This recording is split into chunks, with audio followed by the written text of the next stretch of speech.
What's up, guys, and welcome to today's video.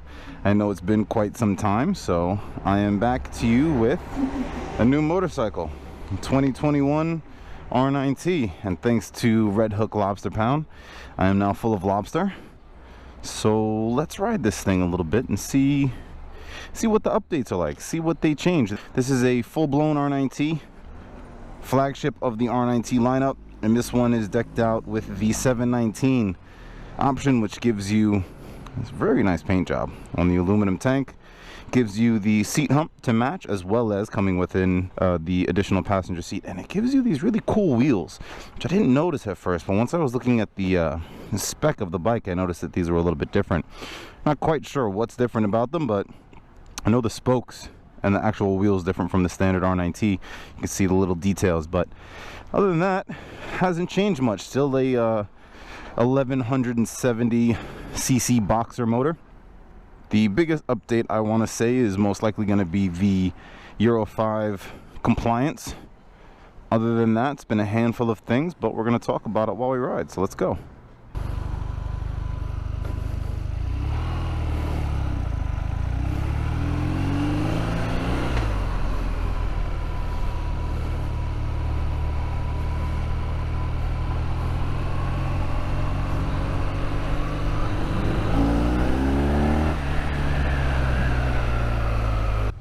Let's talk about it as we ride through Brooklyn back to Manhattan. I think that's a good as subject as any. Oh man, this paint, this tank is really growing on me. This is attention to detail.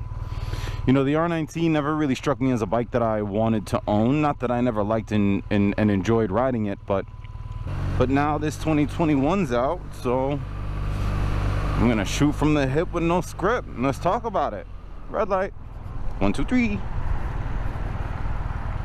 So yeah, what is it? Let's start there. Well, it is a cafe racer. I know that term is a little loose, but from my understanding, bikes were coined cafe racers back in the day when they didn't exactly have anywhere to go, so they just raced back from cafe to cafe. And it kind of grew into a very specific style of bike, because if you're just doing those short little runs, you don't need bags, you don't need big fairings, you know, you barely need much more than an engine and handlebars. And essentially that's in 2021, that's what this class is. So they don't really serve much more of a purpose than being an awesome bike to ride. You know, my personal bike, the GS, obviously that's an adventure tour. That thing's meant to go all over the world in any type of weather. You have sport bikes like the S1000 RR. It's meant to go as fast as it can on a track. You have bikes like the R1250 RT, which is meant to take you as far as you want to go and that open road invites you. But the RnineT kind of falls right in the middle of all of that. It can kind of do all of those things. I wouldn't say it would do any of them terrifically, but sure. The RnineT is versatile, but what is it really good at? And riding it today, I think I've finally kind of figured that out. You won't find certain equipment on this bike the same you would as almost every other bike in the lineup for BMW. You're not going to find adaptive suspension, you're not going to find gear shift assist. Pretty much when these bikes came out in 2015, some of the fanciest tech on it was the ABS and the heated grips. But for 2021, they've updated that. So let's pass this car and talk about it a little bit. They've added fly-by-wire to the bikes, which is nice because I always felt that the throttle cable, although accurate, could always be a little bit improved upon on the RnineTs. So the addition of fly-by-wire is nice. And a benefit of that fly-by-wire is the bike now has different riding modes. If I press this button, you'll see that we're in road mode, but you also have the ability to be in dynamic, which is technically sport mode, or the rain mode. So you've got 3 riding modes. And even though those modes never change, that 110 horsepower, it just changes how it's given to you.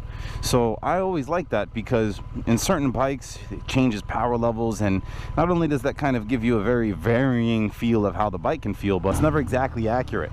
So just kind of keeping the tune the same but changing the throttle feedback is a nice addition. I really like the way this throttle feels, and I like the RnineT in general because this is a bike that's very analog. As I was saying, it doesn't have electronic suspension and all these other fancy things that BMW has on their other bikes. For 2021, you're getting an LED adaptive headlight, you're getting cruise control, ABS Pro, traction control, dynamic engine brake control, you're getting your ride modes, and for the most part, that's about it. It's still a very basic bike. It doesn't have electronic suspension, it doesn't have gear shift assist pro, it doesn't even have adaptive cruise control like some of the new bikes are coming with. So what exactly is the RnineT created to do? Well, to be honest, I think I figured out exactly what it's created to do. Is this. It exists in the urban environment. You know, any bike could do what I'm doing right now, but I don't think any of them would do it as nicely as this bike does. I think that this bike is perfect for the urban environment. I think that if you wanted to see a city by motorcycle, it's the easiest to ride around the city. It's smaller than almost any other bike I've been on. It's a fantastic feeling motorcycle. The suspension is more than enough. It's been able to handle cobblestone streets today, potholes, which you have to deal with every day in New York. I think that the motor might be slightly big for what I'm doing today, even, you know, only rated at 110 horsepower, but it definitely eggs you on a little bit. It's perfectly happy just kind of sitting around doing what I'm doing now, sitting at a red light, dealing with traffic. But every once in a while you get this hint, just get this hint from the bike that it's asking for a little bit more, just a little bit more. A little bit more. So the RnineT checks off a lot of boxes if all you need is a bike for whatever your urban environment is.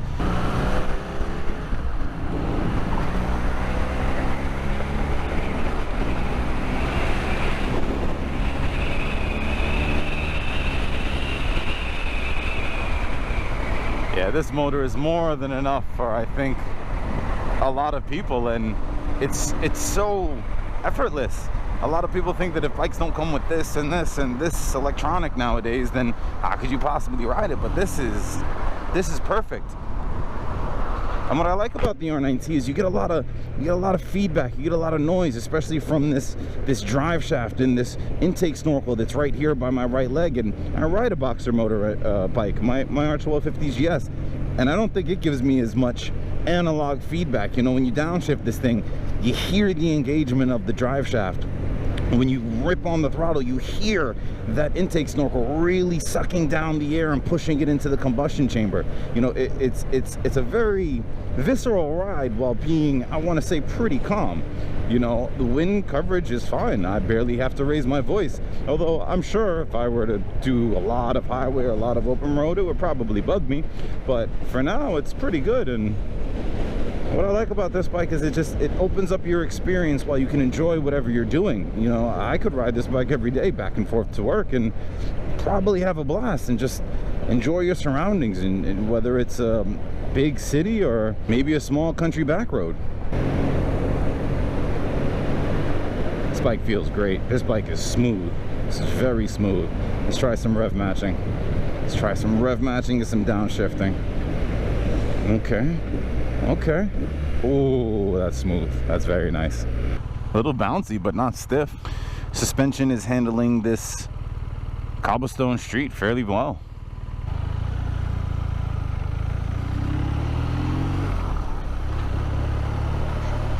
Oh yeah, this is perfect.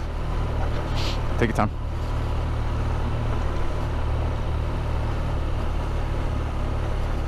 Because you know what? As easily as my GS could do this same road, my GS is a little tall. So right here, where I'm coming to a stop, is where the GS would be a little bit more difficult. But the RnineT is perfect around here.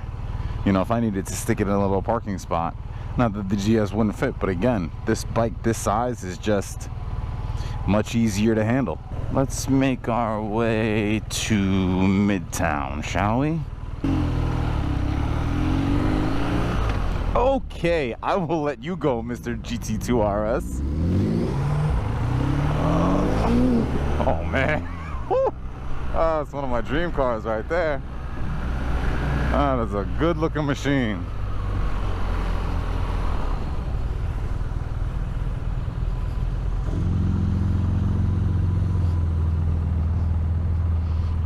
So now that I've figured out what the RnineT was designed to do, well, how well does it do it? How well does it handle these urban streets? How nice of a bike is it to ride? How are the brakes? How are the suspension? How's the throttle? How's this? How's that?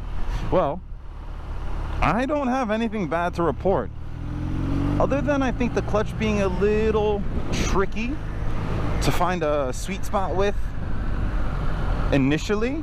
Once you've got it down, it's fairly easy, and that's not uncommon on these hydraulic clutch bikes. A lot of people are coming off of cable clutches, so the feel and the response is a little bit different. But I think once you're comfortable with it, it's a very nice system. And other than that, I'm ecstatic riding this bike. I love the way that it handles the bumps. I love the way that it can drop down into a corner. I love the way that the power comes on. I love all the noises, the intake noise, the drive shaft noise, the boxer kind of just pumping back and forth right between your feet.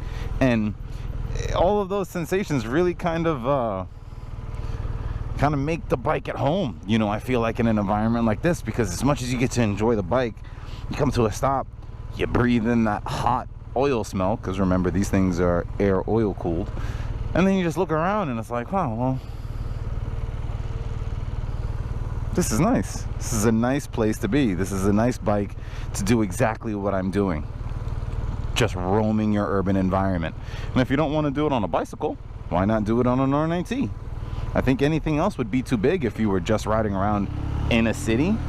But for just riding around in a city, this is perfect. Oh, the noise it makes is pretty nice. Yeah, that's not bad, huh? It's not bad at all.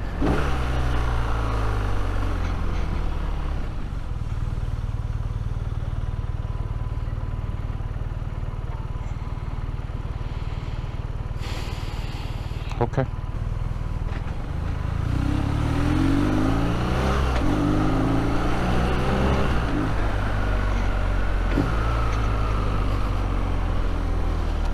I'm going back to my previous statement where I said that this might be too much engine.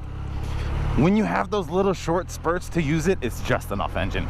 It's probably still a hair too much engine, but no, I'd rather have it than not have it. Sorry, I redact my previous statement. Woo. Just the upshifts and the downshifts on a nice analog bike. No gear shift assist, no nothing. Oh, it's nice.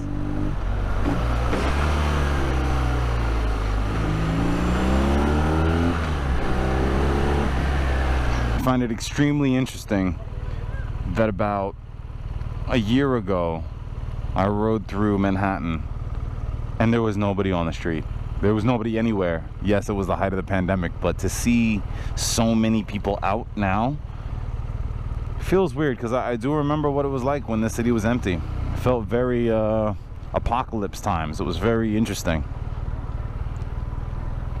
But now things are sort of back to normal. I don't know.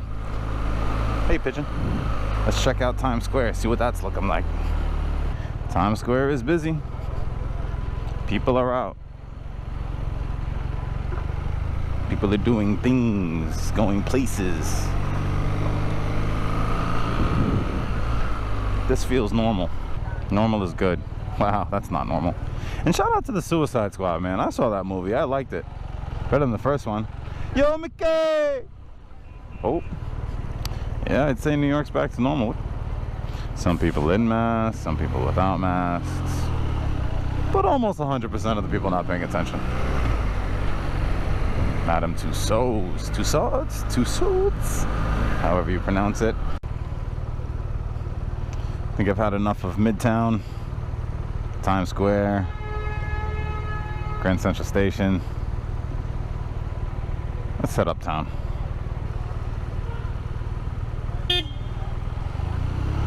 Are you even a New Yorker if you don't use your horn at least once a day? My man is in no rush.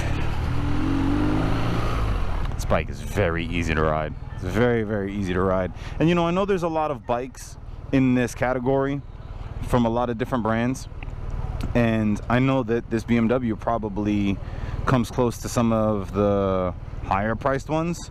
This exact bike is priced at $18,440. $1,000 gets you the color and those wheels that I was talking about. If not, a regular black RnineT will run you about $17,440, but that's still a lot of money, you know, a handful of grand more, and you're in GS territory, or you're in double R territory, single R territory. So I'm not, and I never have been, making videos for the purpose of, is it worth it? Because you can decide to spend your money on what you think is worth it. And I spend my money on some things that I think are worth it. Would I spend my money on this bike? Well, that's between me and my bank account. But should you spend money on this bike? Well, I think you should weigh your options. I think that this is a lot of bike with a fantastic warranty from a great company. And I think that kind of comprises most of the things that we look at from a bike. Not just is it cool, is it loud, but if it breaks down, where's the closest dealer? Is it going to be hard to find parts? If I need to replace something, if I have a warranty issue, if the engine fails, is the company going to be there to back me? So yes, almost every bike nowadays in 2021 is a fantastic bike, and some are more expensive than others. That being said, BMW gives you an all-around great package of a motorcycle, of a purchasing experience, when you buy it from me anyway, warranty and maintenance support. So I think that this is a bike that should definitely be considered if you're looking for something that's doing this job. If you're looking for something that's just to get you in and out, your main mode of transportation, maybe you don't want to be in a car, you don't want to be on a train or a bus, and you're just looking for a motorcycle, basic, but not basic. And that's the RnineT. It's a lot of bike to do a little job. A lot of people will look at, oh, I'm not gonna buy a bike all that money just to take it back and forth to work. Well then, you know, spend your time and your money on what you think is worth it. But I am here to tell you that I think the RnineT is a fantastic motorcycle.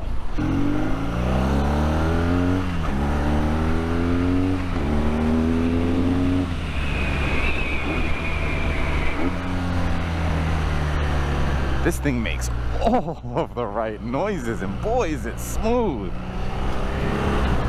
But like I said, thank you for watching. I know it's been a while since I've been regularly posting videos, but I'll make an update video about where I've been in my off time and exactly what's taken me so long to get back to here. But I want to get back to regularly posting, and if you guys are still out there and watching my videos and subscribing, thank you very much. I will be bringing you more content. On that note, take care.